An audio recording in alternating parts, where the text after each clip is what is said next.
তো hello guys, আজকে আমি আপনাদের কাছে নতুন ভিডিও নিয়ে চলে এসেছি। তো আজকে আমি বানাচ্ছি গরুর কলিজা ভুনা। প্রথমে পেঁয়াজ, টমেটো, কাঁচা লঙ্কা, ধনিয়া পাতা কেটে নিলাম, আদা রসুন বাটা, কলিজাটাকে নুন হলুদ দিয়ে সেদ্ধ করে নিয়েছিলাম আগে। কড়াতে তেল দিয়ে দিলাম,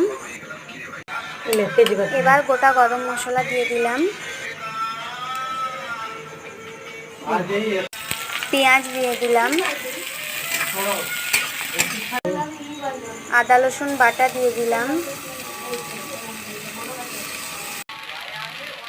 তেজপাতা দিলাম, লঙ্কা গুঁড়ো দিয়ে দিলাম, হলুদ গুঁড়ো, কাঁচা ধনিয়া জিরে গুঁড়ো, নুন, সেদ্ধ করে রাখা কলজেটাকে দিয়ে দিলাম।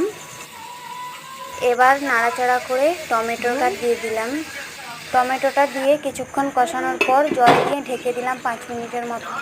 তরকারিটা হয়ে গেছে। আবার কেটে রাখা কাঁচা লঙ্কা দিয়ে দিলাম ও ধনিয়া পাতা দিয়ে দিলাম। এবার ভাজা ধনিয়া জিরের গুঁড়ো দিয়ে দিলাম। এবার আমার তরকারিটা তৈরি হয়ে গেছে। এই দেখুন তরকারিটা কত সুন্দর হয়েছে, দেখতেও খুব